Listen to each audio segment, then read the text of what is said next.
Assalamualaikum warahmatullahi wabarakatuh. Perkenalkan, kami dari kelompok 5. Saya Arifka Aulia Sarjisa. Saya Diva Umer Sadah, saya Melati, dan saya Tessa Tika Suputri. Kami akan menjelaskan materi tentang activity based costing. Dan selamat menyaksikan. Halo teman-teman, ketemu lagi dengan kami kelompok 5. Hari ini kami akan menjelaskan materi tentang activity based costing. Baiklah, materi pertama akan dijelaskan oleh saya sendiri, Rufka Aulia Asarunisa. Konsep biaya per unit. Biaya per unit atau per produk adalah biaya yang dihabiskan oleh perusahaan saat mereka memproduksi suatu barang atau jasa. Biaya produksi per unit ini terdiri dari dua komponen penting, yaitu biaya tetap dan biaya variabel. Biaya produksi per unit dihasilkan dari jumlah total biaya tetap dan biaya variabel yang akan dibagi dengan total unit yang diproduksi selama satu periode proses produksi. Sebab perlunya kita mengetahui biaya produksi per unit. Yang pertama, untuk menentukan harga jual. Yang kedua, untuk memperlihatkan keuntungan. Yang ketiga, untuk memperlihatkan keadaan perusahaan. Yang keempat, untuk bahan pertimbangan pengambilan keputusan. Baiklah, materi yang kedua akan dijelaskan oleh Diva Umair Saadah. Kepada Diva dipersilahkan. Kalkulasi biaya produk berdasarkan tradisional. Kalkulasi biaya produk tradisional adalah penjumlahan biaya bahan langsung, biaya tenaga kerja langsung, dan alokasi biaya overhead pabrik. Melibatkan penentuan biaya produksi berdasarkan aktivitas-aktivitas produksi yang menimbulkan biaya untuk menghasilkan suatu produk tertentu. BOP dibebankan ke produk berdasarkan tarif yang ditentukan di muka. Tarif BOP sama dengan anggaran BOP dibagi dasar alokasi. Dasar alokasi yaitu unit produksi, jam tenaga kerja langsung, jam mesin, biaya tenaga kerja langsung, dan biaya bahan baku langsung. Pada contoh kasus, terdapat data akuntansi di mana ada produk A dan produk B yang diminta untuk melakukan pembebanan BOP ke proses produksi menggunakan model traditional costing yang didasarkan pada jam mesin. Langkah pertama yang harus kita lakukan yaitu dengan menentukan tarif BOP. Tarif BOP dihitung dengan total BOP dibagi dengan jam mesin. Selanjutnya, kita akan mencari BOP dibebankan produk A dengan cara jam mesin produk A dikali dengan tarif BOP. Sedangkan BOP dibebankan produk B menggunakan jam mesin produk B dikali dengan tarif BOP. Setelah itu, untuk biaya bahan langsung dan biaya tenaga kerja langsung produk A dan produk B telah diketahui di soal. Untuk BOP, kita menggunakan angka yang telah kita hitung sebelumnya, lalu kita totalkan, dan untuk biaya per unit, tinggal membagi total dengan unit yang diproduksi, maka akan mendapatkan biaya per unit. Materi selanjutnya akan dibacakan oleh Melati. Kepada Melati dipersilahkan. Keterbatasan sistem akuntansi biaya tradisional. Menurut Supriyono, ada beberapa keterbatasan sistem akuntansi biaya tradisional. Yang pertama, sistem akuntansi biaya tradisional menggolongkan biaya langsung dan tidak langsung serta biaya tetap dan variabel hanya mendasarkan faktor penyebab tunggal.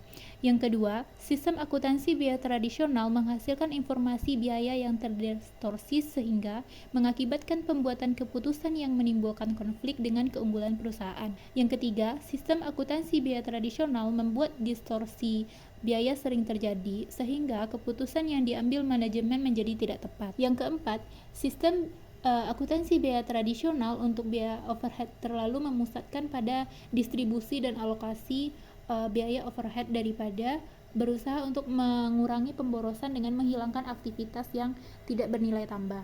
Yang kelima, sistem akuntansi biaya tradisional tidak mencerminkan sebab akibat biaya karena seringkali beranggapan bahwa biaya ditimbul oleh faktor penyebab tunggal, misalnya volume produk atau jam kerja langsung. Materi selanjutnya oleh Tessa Atika Saputri. Selanjutnya, pembebanan BOP melalui metode Activity Based Costing atau ABC. Pembebanan BOP ke produk melalui metode ABC ini dapat dilakukan melalui dua tahap. Yang pertama, BOP dibebankan ke aktivitas dengan cara penelusuran langsung dan penggerak sumber daya. Yang kedua, BOP dibebankan ke produk dengan mengalihkan tarif dan aktivitas aktual. Tarif dapat dicari dengan menggunakan penggerak volume dan non-volume. Langkah-langkah untuk melakukan kalkulasi biaya dengan metode ABC ada 5. Yang pertama, identifikasi aktivitas. Yang kedua, tentukan biaya dan aktivitas tersebut. Yang ketiga, klasifikasikan aktivitas. Yang keempat, kalkulasikan tarif per pool. Dan yang terakhir, pembebanan biaya ke produk. Namun, metode activity based costing ini memiliki beberapa kelemahan. Yang pertama, tidak berhasil menolong manajer berpikir tentang perubahan proses kerja. Yang kedua, penekanan informasi ABC dapat menyebabkan manajer secara konstan mendorong pemotongan biaya. Yang ketiga, penekanan yang berlebihan terhadap pengurangan biaya tanpa memperhatikan kendala yang dihadapi. Dan yang keempat, pengurangan biaya cenderung menolak keputusan perbaikan mutu.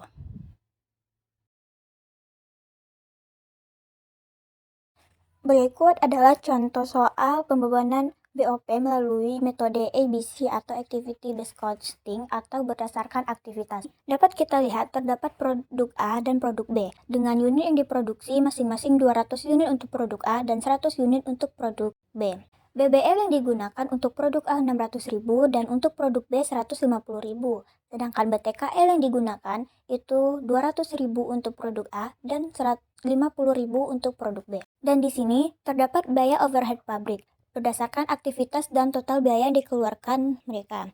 Yang pertama ada biaya pemeliharaan mesin dengan 4.000 jam untuk produk A, 1.000 jam untuk produk B dengan total biaya 250.000 dan selanjutnya. Selanjutnya untuk mencari HPP per unit untuk masing-masing produk A dan produk B. Yang pertama untuk produk A dulu dengan cara BBL ditambah BTKL ditambah dengan BOP. Sehingga diperoleh 600.000 ditambah 200.000 ditambah 700.000 dengan total 1.500.000 dibagi dengan unit yang diproduksi sehingga HPP per unitnya yaitu 7.500. Dan untuk produk B, BBL 150.000, BTKL 50.000 dan total BOP-nya 300.000. Untuk mencari biaya HPP per unit yaitu total keseluruhan biaya 500.000 dibagi dengan unit produksi 100 unit sehingga diperoleh HPP per unitnya yaitu 5.000. Biaya penanganan bahan 400 jam aktivitas untuk produk A, 200 jam aktivitas untuk produk B dengan total biaya 300.000. Biaya persiapan mesin 100 jam untuk produk A, 50 jam untuk produk B dengan total biaya 450.000. Langkah pertama yang akan kita gunakan yaitu mencari tarif masing-masing biaya dalam BOP tersebut. Untuk biaya pemeliharaan mesin, tarifnya akan kita cari dengan rumus total biaya dibagi dengan jumlah aktivitas produk A dan produk B. Yaitu total biayanya 250.000 dengan total aktivitas atau jamnya 4.000 ditambah 1.000 menjadi 5.000 sehingga tarifnya yaitu 250.000 dibagi 5.000 jam sehingga 50. Selanjutnya pembebanan BOP ke produk A dan produk B dengan cara mengalihkan tarif yang telah kita cari tadi dengan jumlah aktivitas per produk. Untuk produk A itu 50 dikali dengan 4.000 jam sehingga diperoleh pembebanannya 200.000. Untuk produk B, tarif 50 dikali dengan 1.000 jam diperoleh 50.000. Untuk biaya penanganan bahan dan biaya persiapan mesin, langkah-langkahnya sama dengan biaya pemeliharaan mesin, yaitu sehingga diperoleh total pembebanan BOP untuk keseluruhannya yaitu 700.000 untuk produk A dan 300.000 untuk produk B. Pengklasifikasian aktivitas. Pengklasifikasian aktivitas dalam beberapa level akan memudahkan perhitungan karena biaya aktivitas yang berkaitan dengan level yang berbeda akan menggunakan jenis cost driver yang berbeda. Menurut Firdaus dan Wasilah, tingkatan aktivitas dalam sistem ABC adalah Yang pertama, aktivitas tingkat unit atau unit level activity, yaitu biaya untuk setiap unit adalah sumber daya yang digunakan untuk aktivitas yang akan meningkat pada setiap unit produksi atau jasa yang dihasilkan. Nah, dasar pengelompokan untuk level ini adalah hubungan sebab akibat setiap unit yang dihasilkan. Contoh aktivitas tingkat unit mencakup pemakaian bahan baku langsung, pemakaian jam tenaga kerja langsung, serta pemasukan komponen dan inspeksi setiap unit. Penggerak biaya untuk konsumsi sumber daya dan penggerak biaya untuk konsumsi aktivitas cenderung sama dengan aktivitas tingkat unit. Yang kedua, aktivitas tingkat kelompok atau batch level activity. Biaya untuk setiap kelompok unit tertentu adalah sumber daya yang digunakan untuk aktivitas yang akan terkait dengan kelompok unit produk atau jasa yang dihasilkan. Dasar pengelompokan untuk level ini adalah biaya yang hubungan sebab akibat untuk setiap kelompok unit yang dihasilkan. Contoh aktivitas tingkat kelompok adalah persiapan mesin, pengaturan pesanan pembelian, penjadwalan produksi, dan lain-lain. Yang ketiga yaitu aktivitas tingkat produk atau produk level activity. Biaya untuk setiap produk atau jasa tertentu adalah sumber daya digunakan untuk aktivitas yang menghasilkan suatu produk atau jasa. Dasar pengelompokan untuk level ini adalah biaya yang memiliki hubungan sebab akibat dengan setiap produk atau jasa yang dihasilkan. Contoh aktivitas tingkat produk mencakup desain produk, pembelian suku cadang yang dibutuhkan oleh produk, dan keterlibatan dalam perubahan rekayasa untuk memodifikasi produk. Yang terakhir yaitu aktivitas tingkat fasilitas atau facility level activity. Biaya untuk setiap fasilitas tertentu adalah sumber daya yang digunakan untuk aktivitas yang tidak dapat dihubungkan secara langsung dengan produk atau jasa yang dihasilkan, namun untuk mendukung organisasi secara keseluruhan. Dasar pengelompokan untuk level ini sulit dicari hubungan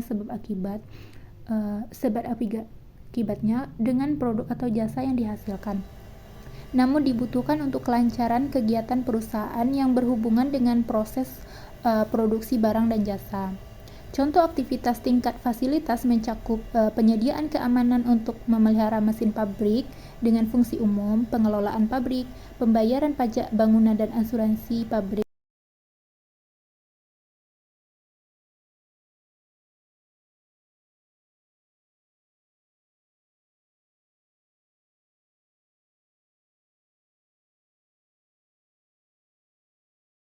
Sekian penyampaian materi dari kami, semoga bermanfaat. Wassalamualaikum warahmatullahi wabarakatuh.